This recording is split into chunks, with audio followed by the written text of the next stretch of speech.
Hello, everybody. My name is Judith Gruber. I am Associate Professor of Systematic Theology at KU Leuven, where I teach in systematic theology with an interest in political theology, in post-colonial and decolonial theologies. And I also have the privilege to be co-editor together with Vincent Lloyd and David True of the series Transforming Political Theologies that is published in Routledge.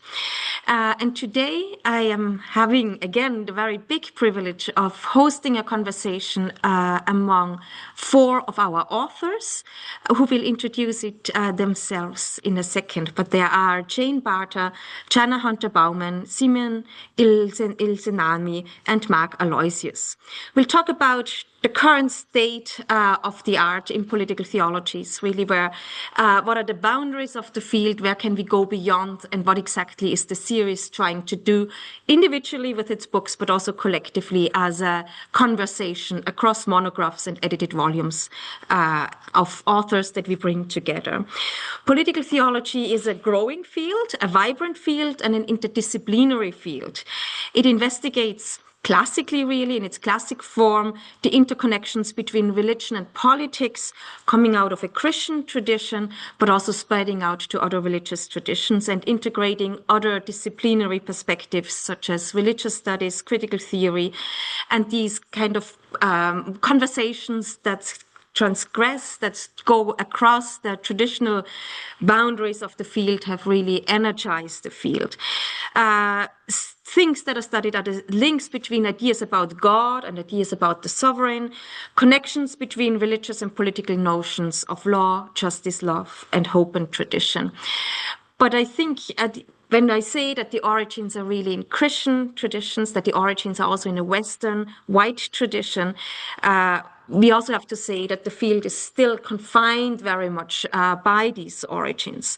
The norms, the authorities of political theology remain predominantly within European and North American contexts, even as the field speaks to and speaks from questions of global interest and import. And our series, Transforming Political Theologies, really tries to expand the scholarly conversation about political theologies by introducing national, regional contexts that go beyond the originary fields, by introducing new religious traditions and how questions in these ask new questions also for political theology. And importantly also by seeking to integrate new methods into political theology and new authorities by asking the question, who is doing political theology and how do we do that strand of theology? Our series was founded 5 years ago, and to date we have published 7 volumes. The first book in the series have approached traditional figures like Augustine from New Directions. We'll hear a little bit about this today. We have examined political theologies in new contexts like China or Africa, another perspective that will be brought in today, and offered also new theological perspectives on current events like the Ukraine war or also post-conflict situations like in Colombia. And we built bridges with adjacent fields like peace studies. In our webinar now today, we have 4 of our authors among us to take stock where the field stands. And also importantly, I think we want to go beyond the field. We want to ask what are the emerging questions and what kind of changes are transpiring for the field. We have about an hour's time for our conversation. And I would like to begin by asking each of our panelists to introduce yourselves shortly before you will each have a floor to talk about your individual projects. Janna, would you perhaps just introduce yourself quickly? Sure, by all means. First of all, thank you so much to Judith and to Vincent for convening this conversation and, of course, for all your work with the series, Transforming Political Theologies. What a pleasure to be with you this morning. Thank you very much. Simeon? Again, I want to echo Janna by thanking Judith and Vincent for your leadership and for facilitating our work in various ways. My name is Simeon Ilesanmi. I teach at Wake Forest University. My general area of research and competency is religious ethics, religion and law. Thank you. Pleasure meeting all of you here. Thank you, Mark. Thanks, Judith. My name is Mark Aloysius. I'm a Jesuit priest and I teach systematics at the Loyola School of Theology in the Ateneo de Manila University. Jane, please. Hi, everyone. My name is Jane Barter, and I am Professor of Religion and Culture at the University of Winnipeg in Canada. Thank you. Thank you. So in the first round, we will just go through the volumes of the series to get a bit of an impression of what the work you have done actually is and how we can then put it into conversation. And we will just go by order of appearance in the series. And along those lines, Janna, can I ask you to get us started? I think you have slides to present as well. I do. Sure. All right. Well, thank you once again. My name is Janna Hunter-Bowman, and I am a associate professor of peace studies and Christian social ethics at Anabaptist Mennonite Biblical Seminary. Prior to coming into academia, I worked in human rights and peace building in Colombia and also in Latin America for nearly a decade. And so the questions that I'm working with emerge from that context, specifically with a project that I was working on documenting political violence and peace in Colombia. And one of the publications that I was working with was called A Prophetic Call: Churches Document Their Suffering and Their Hope. And it was really at the frustration in the ways in which those who were self-protecting, were changing the conflict dynamics on the ground, were invisible to a lot of the institutions that were supposedly responsible for peace building, as well as to the way that they were invisible to academics that drew me into the academy in order to try to help think about why this was the case, and then to find a way to articulate with these war-affected communities what it was that they were doing, and to try to offer a constructive contribution then to the field of peace building. And then this led me to political theology and Christian ethics. So this work comes out of that experience on the ground. And I came to think of this as constructive agency under duress, by which I mean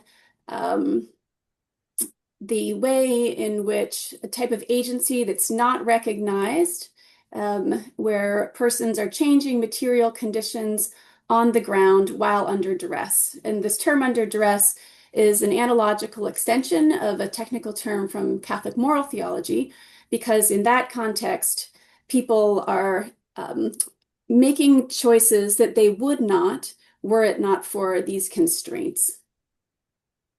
And this leads us into thinking with political theologies here, and I'm thinking specifically about political theologies concerned with political emergencies and suffering associated with injustice, a normative discourse rooted in the conviction that theology cannot be separated from political transcendence of human finitude.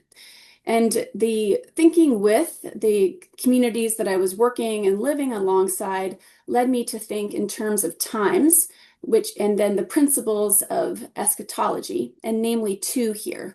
One, messianic time, or where I thought about messianic interruptions of linear progression that allow for radical breaks with hegemonic power, as well as gradual time, which is much more often, of course, the kind of time that has been theorized classically in liberation theologies.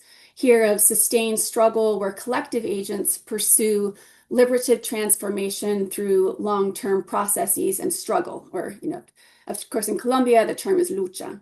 And these are ways to think of time differently than linear progression, which is the dominant time in peace studies, in ways that are alternatives to, but that can intersect with this linearity of institutions. And one of the ways in which this intervenes in this conversation here is the displacement of Hobbesian logic, reflecting with and on these communities transformatively displaces Hobbes's fear of violent death as the primary source of political order with a piece that is relational and based on encounter, because it refuses, and I should say, it refuses to treat the state as a singular, unified, autonomous entity or idol. And it is really the testimonies and the praxis of these communities that call the source of political order into question, because terror was not turning people inward, in on themselves, into increasingly small identity groups, as is assumed. So therefore, fear was not providing the primal source of their political order, but instead, by turning outward to others in need, the community members were together countering the tendency to withdraw. And so this then expanded the scope of questions and engagement into processes from micro processes to local, regional. And of course, this had implications then for the 2016 peace agreement. And so we can trace this on material levels on a local, but then also discursive on a national and international level. Maybe I'll just note a few other points that might bring us into conversation with others around this circle. We can think about how this constructive agency under duress and thinking with war-affected communities helps us to think about some of the theoretical inadequacies, both of liberal peace or liberal frames of reference, as well as some of the limitations of post-structuralist moves that have been very important in more recent thinking in political theology. It helps us to think beyond decoloniality as critique, which has again been an important point of emphasis when we're thinking with communities who are themselves on the margins of the margins. And as well, it requires that we think about an earthy or a territorial accounting of political theologies. And then a final point that we might that might draw us into conversation is the distinction between state ideology and the possibility of state power, and how we might think beyond the state as monolithic, and instead think about the state as a site of contestation and a state of change. So thank you, and I look forward to hearing from others and entering the conversation. Thank you very much, Janna. Mark, may I just ask you to talk about your book and how it intervenes into the field, please? Thank you. I feel very honored to be here. My book is called Arendt and Augustine, A Pedagogy of Desiring and Thinking for Politics. I think the modest contribution that I hope to make from this book is to clarify the meaning of what it means to be political for Arendt and how she understands what this means in engagement with Augustine. And throughout Arendt's career, as I tried to show in the book, she actively engages with Augustine in order to understand what it means to be political. For Arendt, politics is not rule, and she resists the constriction of politics to the idea of rule as it comes from Plato, for example. She develops a more Aristotelian idea of what politics is, and she often remarked that Augustine understood politics intimately because the language itself came to his help. Arendt often thought that politics coalesces around interests. And in one of her most stimulating uses of philology in the human condition, she points to the fact that these words, interest, come from two Latin words, inter esse. And for her, politics is really to be inter homines esse, to live among other human beings. Thus, politics is really how political actors come together, disclose themselves through speech and deeds in order to overcome conflict and to work for the common good. And she believed that Augustine understood this deeply. And yet, in her early work, Arendt shows that Augustine denigrates the political, primarily because of his emphasis on the love of God, which for her totally denigrates the value of connection to the world. Arendt famously wanted to name her book, The Human Condition, Amor Mundi, instead of, in contrast to Augustine's Amor Dei. For her, love of the world was particularly important, and especially as someone who herself became a refugee, herself lost her place in the world. So at the same time that she blames Augustine for this loss of value of the connection of the human to the world, the loss of what it means to be an active person in civic life.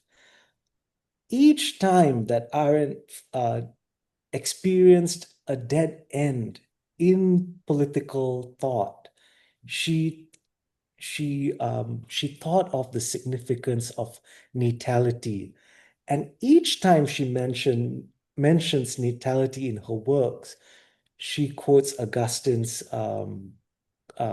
City of God. In order that there might be a beginning, the human person was created.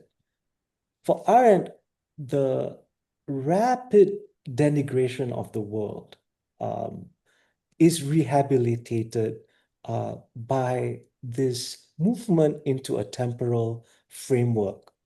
So my book follows, at first, Arendt's criticism of worldlessness, and then later, using a temporal framework, I show how she rehabilitates politics.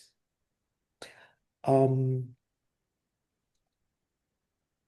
a sense, Arendt's second question that she puts to Augustine, which is, where am I when I think?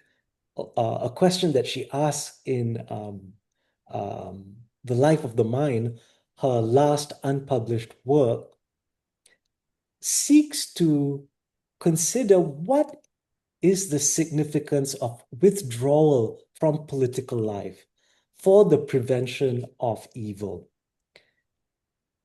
I kind of think that what Arendt is getting at here is the significance of the interior life of the mind to political life. And I think that is one of her most important contributions to political life. And that is the significance of the cultivation of solitude and the relationship to the cultivation of solidarity in political life. The first time that Arendt gives this lecture, she is addressing educators at a Jesuit university in Loyola, Chicago. And drawing on the spirituality of my order, I suggest that for Arendt, in her engagement with Augustine, at least for the mature Arendt, to be political is to learn to cultivate solitude in the vita contemplativa and to work towards the promotion of solidarity in the vita activa. In other words, I'm trying to read the human condition and the life of the mind as two parts of political life, and to draw the Augustinian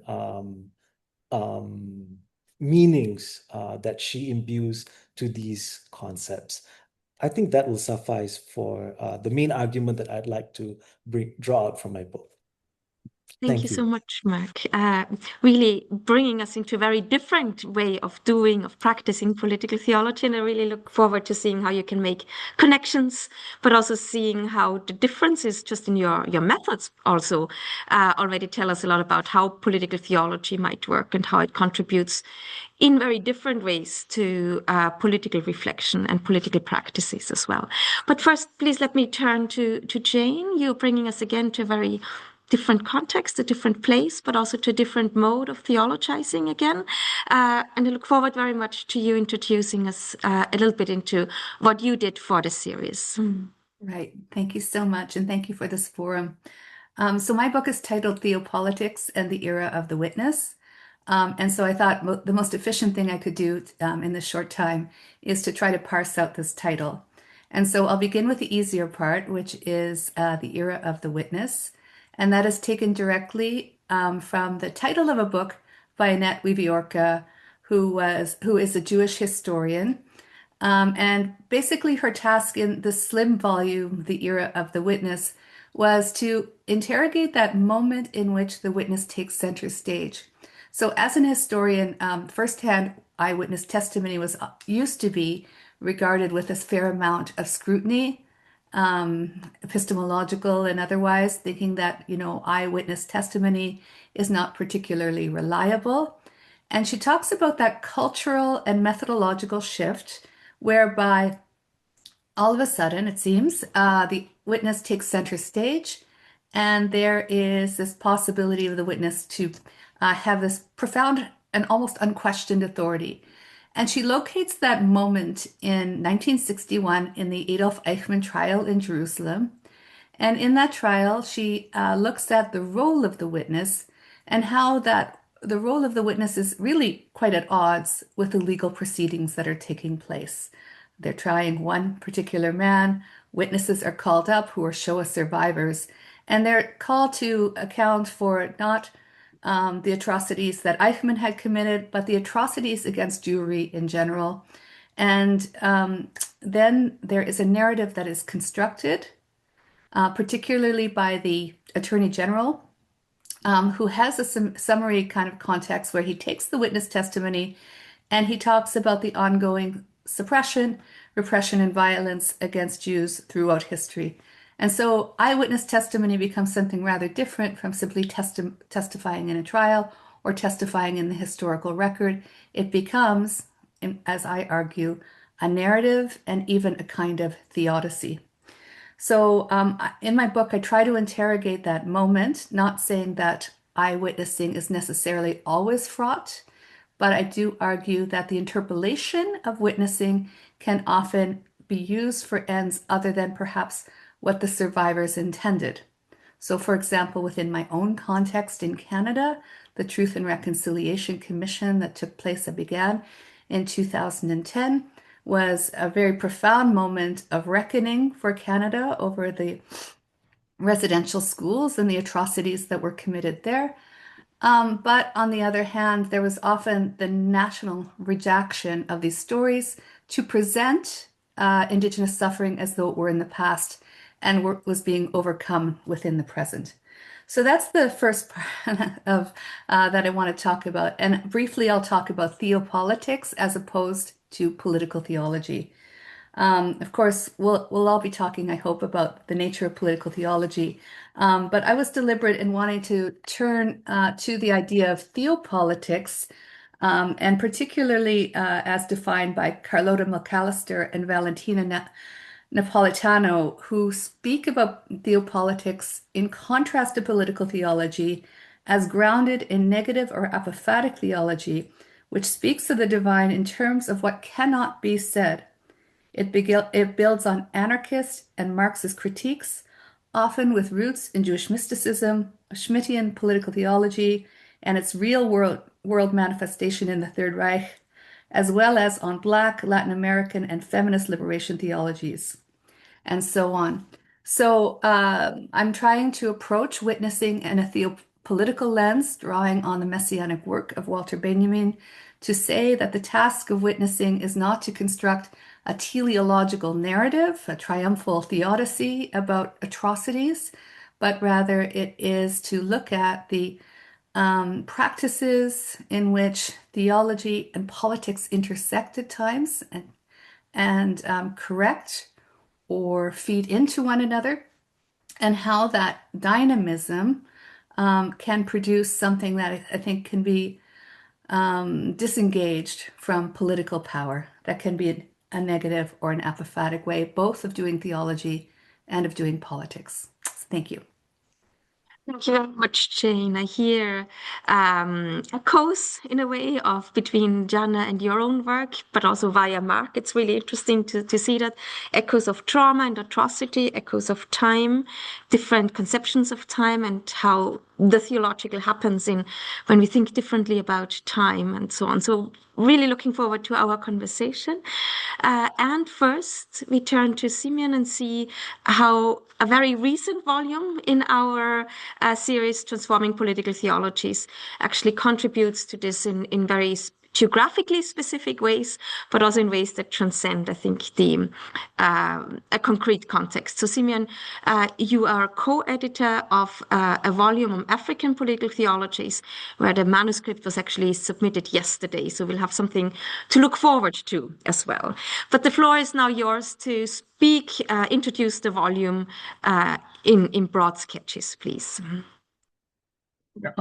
Thank you again, Judith, and thanks, Vincent. Thanks to my colleagues who have agreed to be part of this conversation today. As it has just been said, this is a co-edited volume by me and a friend and colleague, Ross Kane, at Virginia Theological Seminary. The impetus for this volume actually came from both Judith and Vincent about 4 years ago, I believe. Vincent approached me if I would consider maybe gathering a few scholars who are working in the field of African political theology to produce a volume on contemporary works on African political theology. So we had a workshop. It was a virtual workshop that Villanova sponsored to just do a sort of inventory of the field to see who are working in the field of African political theology. What was clear at the end of that workshop was that the concept of African political theology is relatively new within Africa itself. Of course, there are different kinds of theological works being done, but under different rubrics, such as liberation theology, indigenization or enculturation theology, or theology broadly construed. But as an organizing framework, African political theology is relatively new.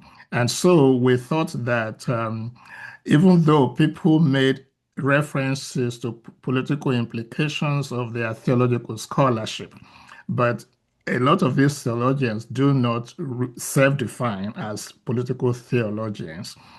And to further refine the concept of African political theology, thanks again to Judith and to Vincent, there was a follow-up conference at KU in Leuven, where we were lavishly treated by the university and by our colleagues there. A number of those of us who participated in the online workshop also attended that conference and presented papers.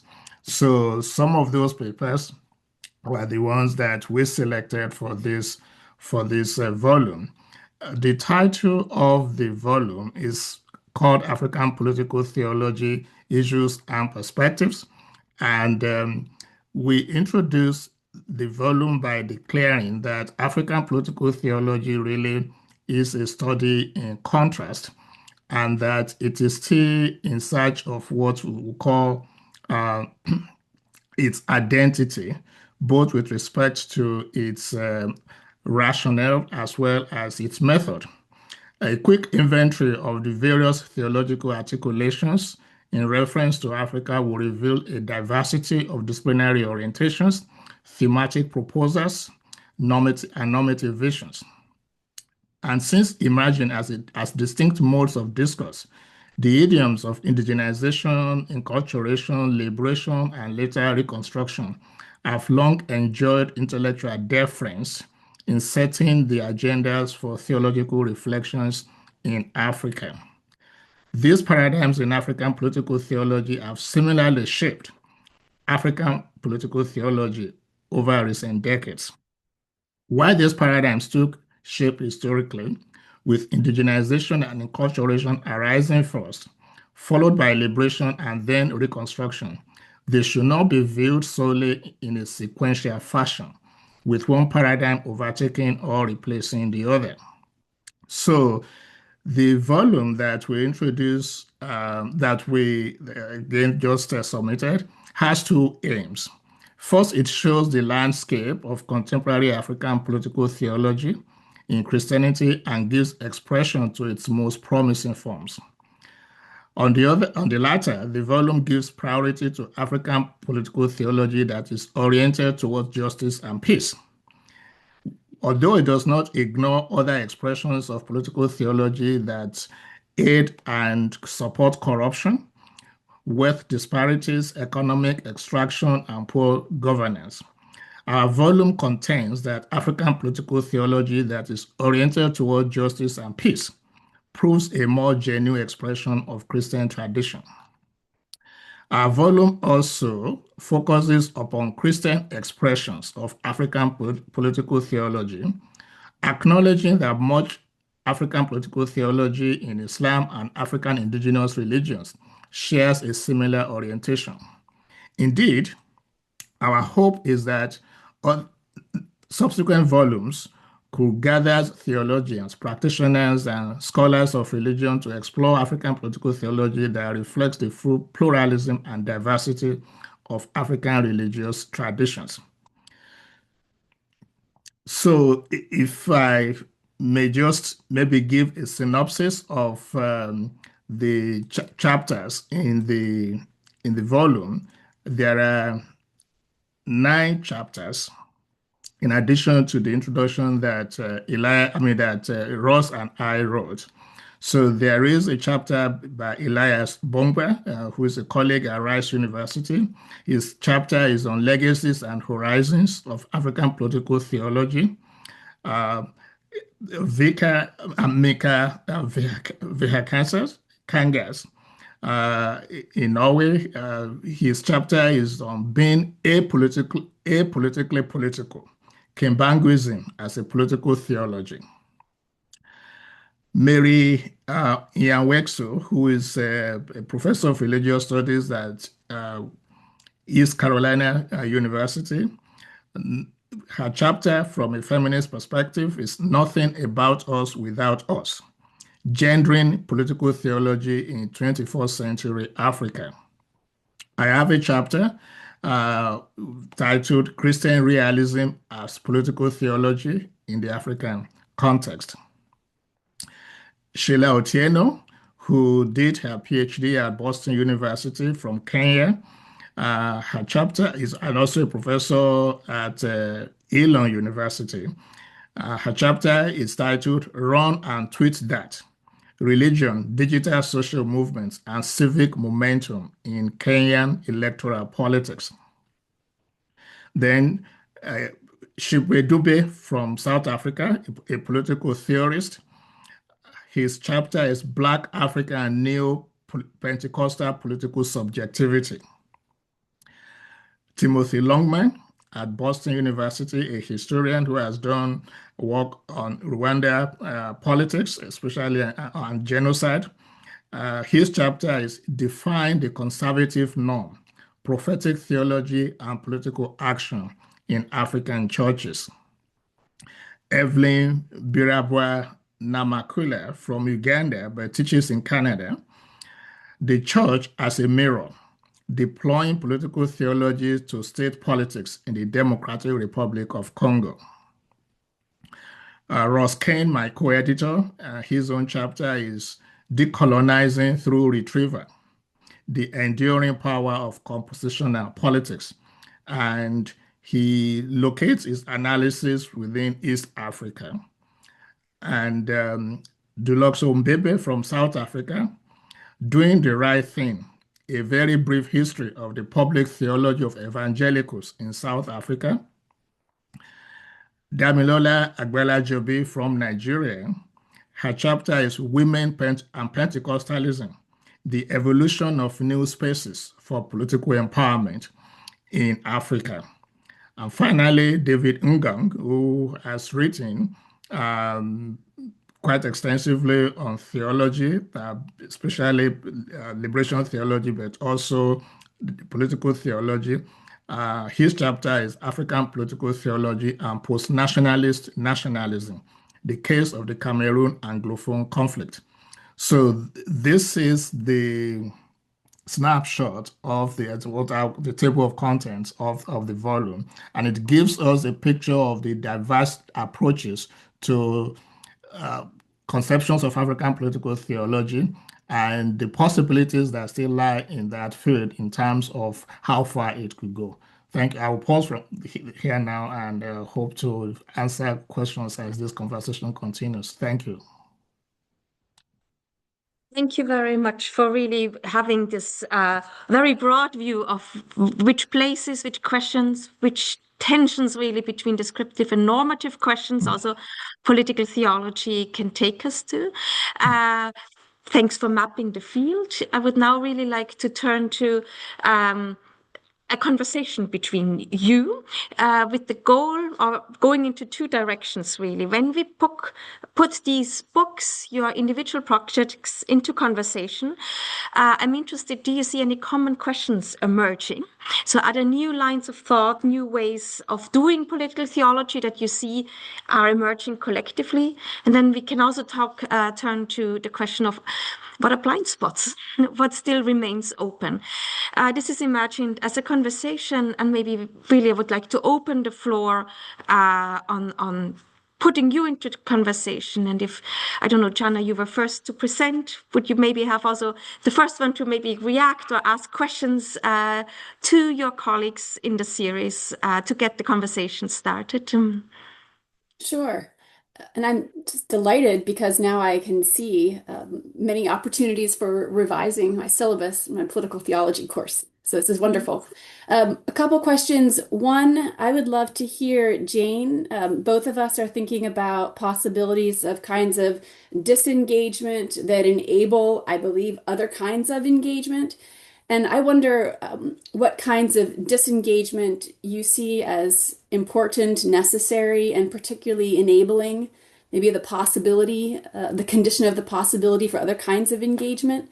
So that would be one that I would be interested in hearing about.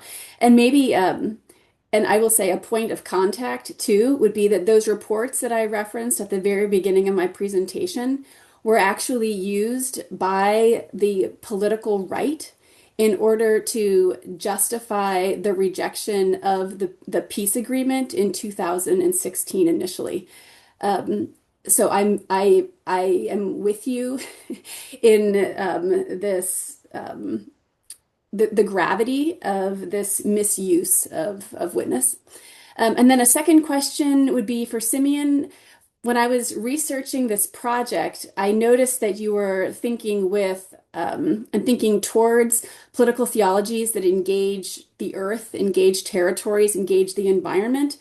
And that struck me because one of the points that came from our work together and thinking about engagement on the ground in Colombia that is often flies under the radar of other kind of lenses is that it is particular relationships in particular places in light of particular territorial challenges that are often ignored.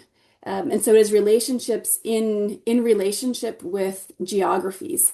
But I'm wondering how that has unfolded in the conversations that have been published in this book. Thank you so much. Thanks, Janna. There's questions. Jane, are you ready to respond first?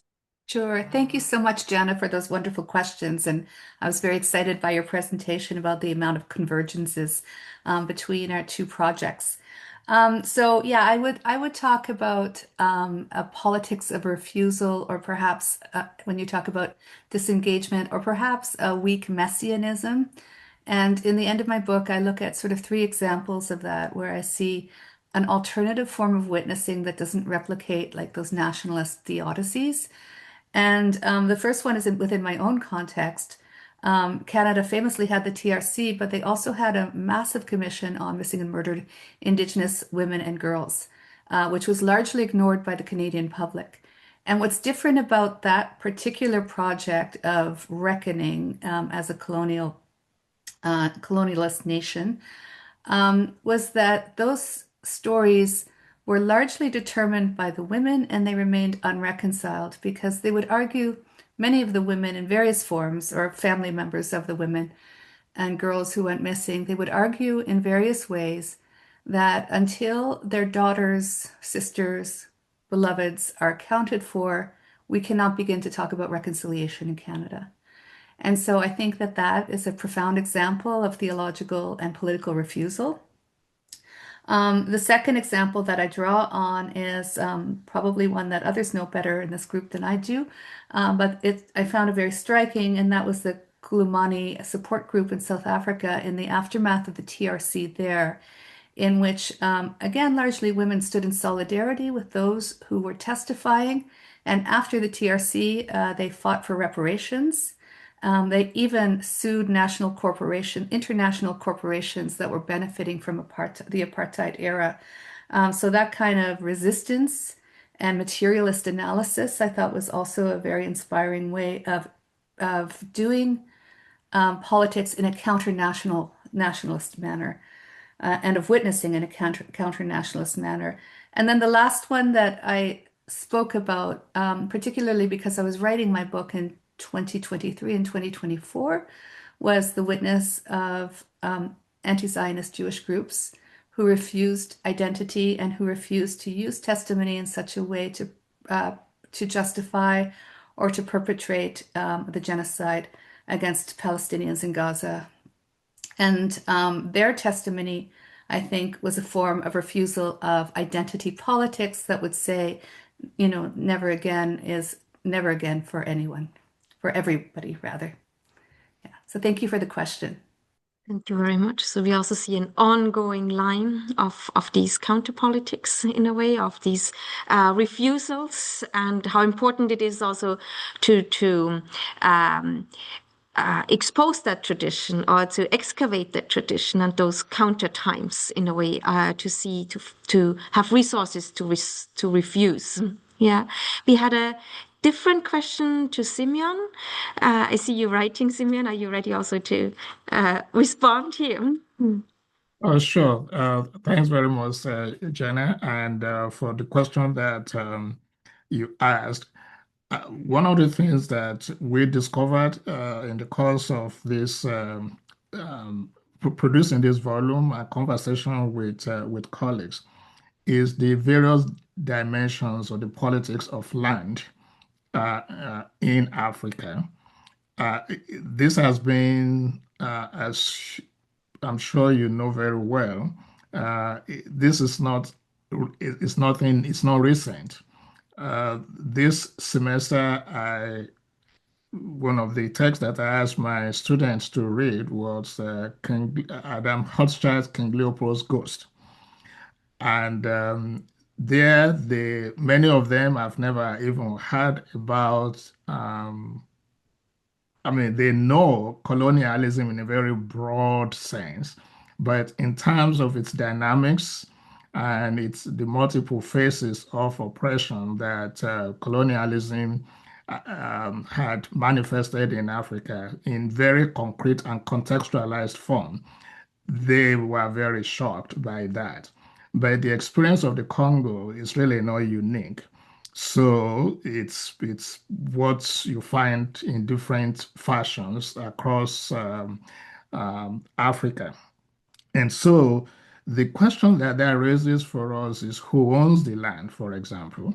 And why is it that, especially in the Western world, if you want to, say in this country, for example, until recently, domicile is considered as part of the requirements for becoming a citizen, or even for enjoying the benefits of citizenship. So if you've lived for a certain number of years, if you have other forms of requirements, you can apply for naturalization. So, but why is it that people who have lived for centuries on their land, sometimes that is not enough to qualify them for ownership of the land? So, and what is the relationship between knowledge and relationship with the land? That is. So, what does ownership entail with respect to with respect to how people interact or relate to the land? So, what is the proper use of territory of land? Uh, Stewardship versus exploitation or extraction. So these are all questions that popped up in the course of our conversation. And we also believe that African political theology must continue to interrogate these aspects of land. How are the benefits of land and resources from land distributed with an eye towards justice, with an eye towards equality, with an eye towards empowerment, especially of the poor. These are all of our questions. So, and of course, another aspect to this debate is how do we even define the political in the African political theology? Is the political captured just by the state framework, or is there another form of body politic that transcends the state, politics from below, that and therefore will call for different distribution of power, different understanding of power, and different understanding of the benefits of power. So your question is really very, very profound, and I don't know if I've addressed all the dimensions of that question, but yes, they are part of the questions we took up in the volume. Thank you. Thank you. Waiting a little for reactions, but also I would like to put Simeon's response, comments also in conversation with Mark. Simeon, it's really interesting the way you talk about how the land complicates these issues. I will come back to that also, how all of you, and you in particular, talk about political theology as a normative project. But now it's also really interesting to see how you, make those concepts more complex. So, is politics just a state, or do we need something more profound? Do we need to question these concepts and define them more fundamentally in a way?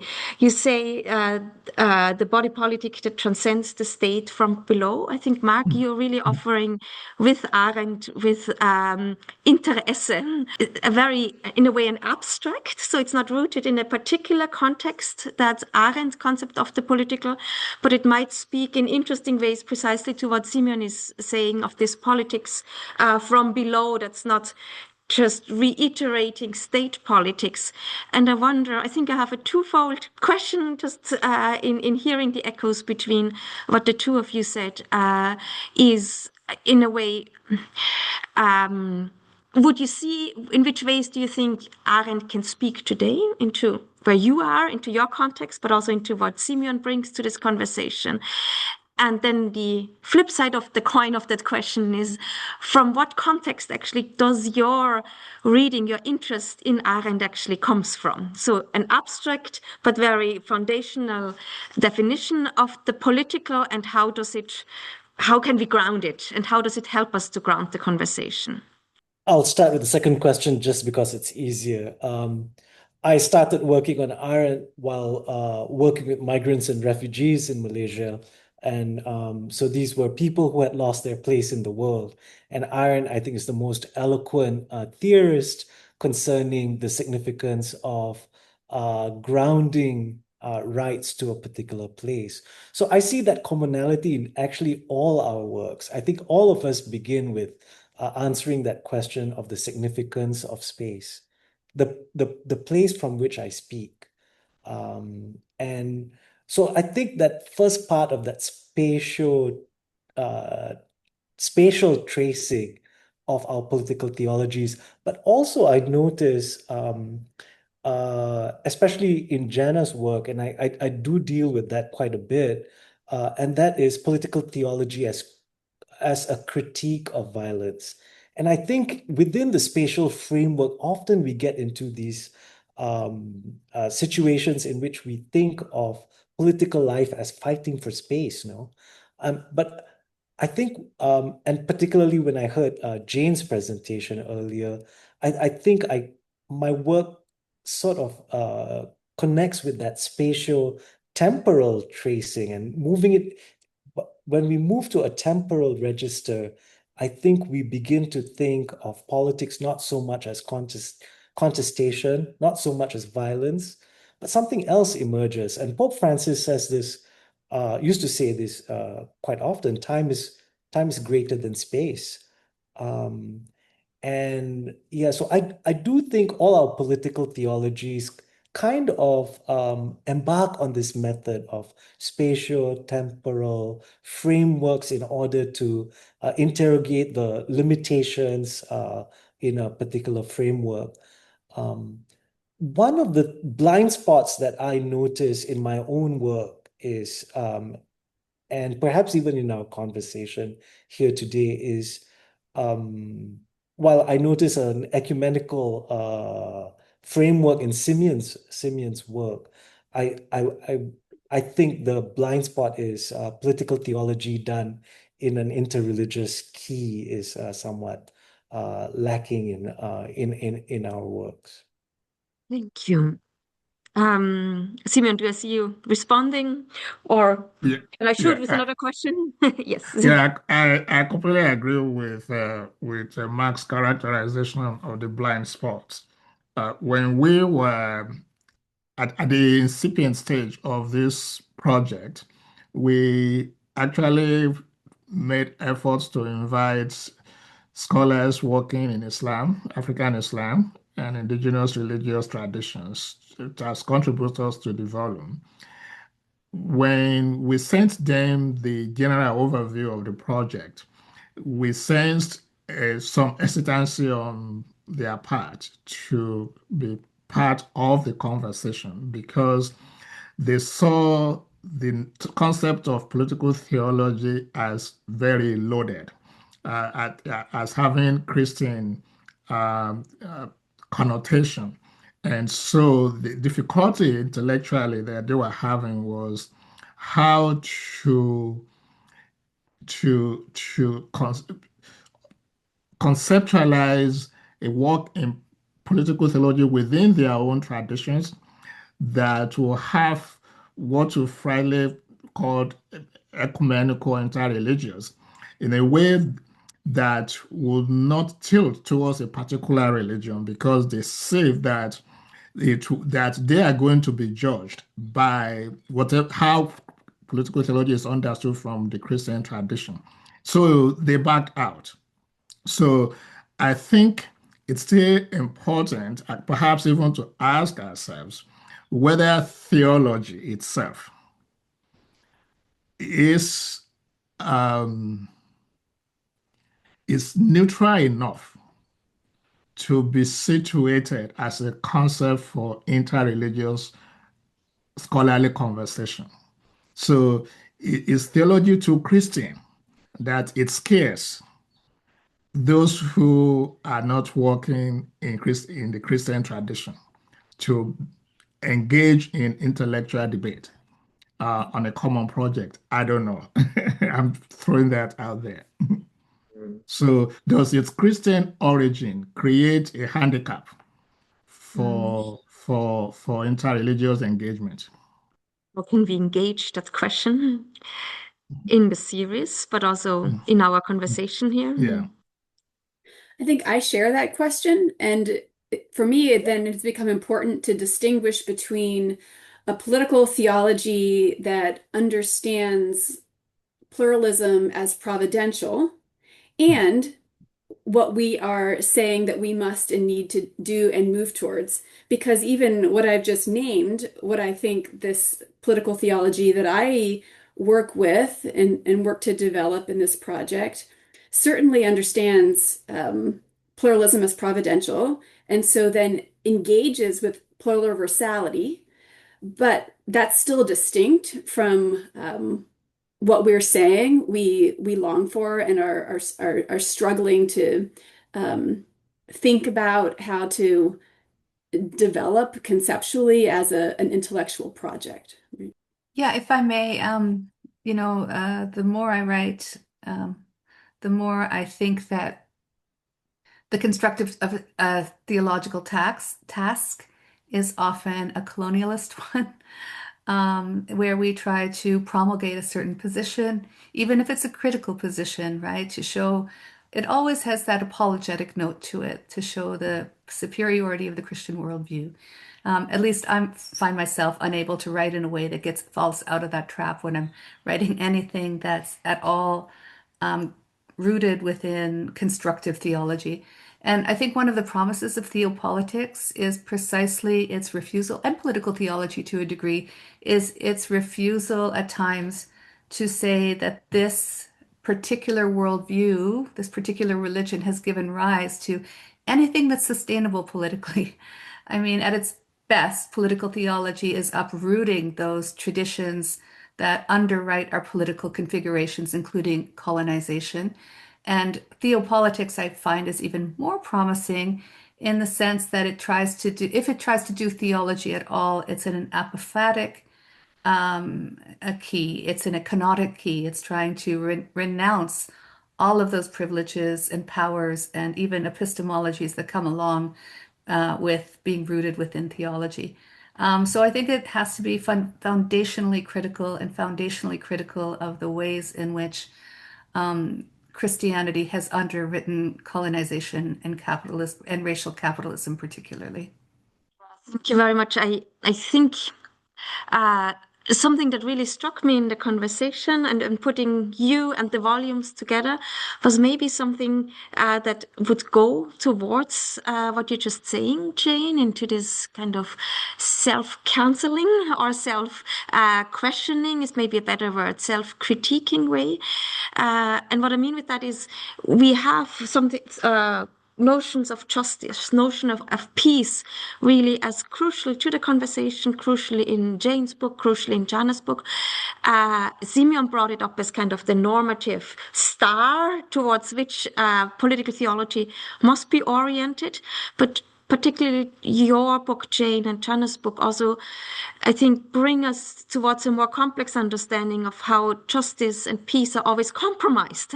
And they can actually become very hegemonic concepts, right? And also concepts in peace building, in nation buildings that confirm dominant positions, conform colonial positions. And then the question is, how do these concepts also confirm a hegemonic theological position? I think that's what I hear. So would it perhaps also be without claiming we can make our way out of those dilemmas or out of those, in a way, aphoretic formulations of doing theology, that we always hit power configurations within which we confirm, in which we take place, but by maybe turning really to these ambiguities of theology to say, yes, we need terms like justice and terms like peace, as Simeon was saying. But then when we look more closely, when we take an empirical approach to theology, like Janna and Jane do, then we come really to the very ambiguous ways in which these concepts work and also in which theology employs them. Question mark. Yeah, if I may jump in again, I think that the conception of Walter Benjamin, once again, of the tradition of the oppressed is an important one. So who gets to define what justice looks like, who gets to define what peace looks like. We've had a lot of hegemonic voices who've tried to, dictate that narrative, both again, politically and theologically. I think that peace may look rather different and justice may look very different in the eyes of those who are on the underside of history, the tradition of the oppressed. And if I may, just to follow up on what Jane said, I think the resources that we draw upon also matter a lot. So, to what extent do we take account of the history of oppression itself, the historical experiences of the people, as opposed to drawing from conventional canonical sources? From whose perspective shapes our understanding of justice. So if we draw from foundational texts, that's fraught with some biases. But then if we go into the realm of history, whose history, for example, and how fair are we in acknowledging the diversity of historical experiences. So these are all questions that are very important to the integrity of political theology. I saw you jumping in as well. Thank you, Simeon. Yeah, I think the best of theology is apophatic and self-critiquing, and I think that can be used in order to build a political theology. And I think resisting hegemonic conceptions of theology is critical. Yeah. So I completely resonate with the mode of doing political theology that I think we all kind of share. I would just add that I think sources for doing that then come from communities on the ground that are enacting a kind of coalitional politics to survive, to re-exist, to uprise, and for transformation. And out of Latin America, then the concepts that emerge from that kind of coalitional work come sometimes the language that's used in Spanish is articulación, which literally means like joints. So the coming together of difference, right? Or then we can think about modes of articulation, modes in which different moral communities, ways of knowing and understanding can come together to articulate a kind of different platform or way of being.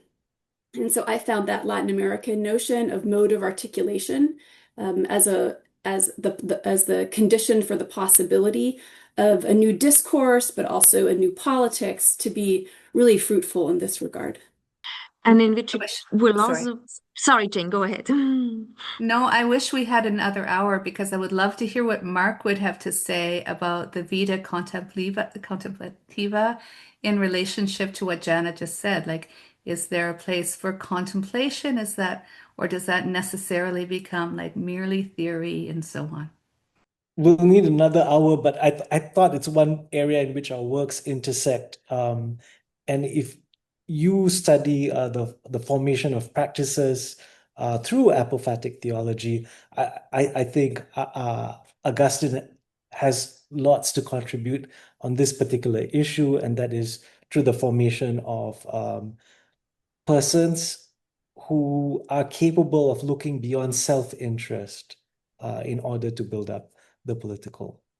Thank you very much. We're indeed approaching the end of our hour, but I think there is not really place for a conclusion at this point, I think is what we just said. We need more time. We need also more space. But I think for me, also what I'm hearing is we really need this conversation or different voices to really come to the points that we have made now. Because also I think bringing all this together, one of the insights that I would take away from myself is also that we need to place ourselves rightly in the way we are defining theology. So we need to be very careful from which position we speak, and is that a dominant position? Then we cannot just claim concepts like peace and concepts like justice in the same way as those, as Janna called it in her presentation, those who speak from the margins of the margins.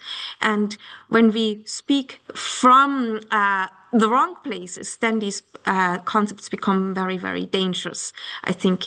And so for me, maybe also the form of doing theology that we had in this panel, of really asking each other questions, right? And bringing these gaps in between our projects together help us perhaps also to see how we can do, or how we can transform political theology.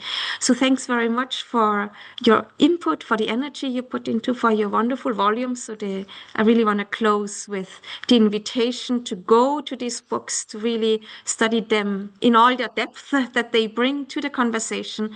And I also want to close with a thanks to you, but also to Vincent and to Dave for the conversations that become possible in this way.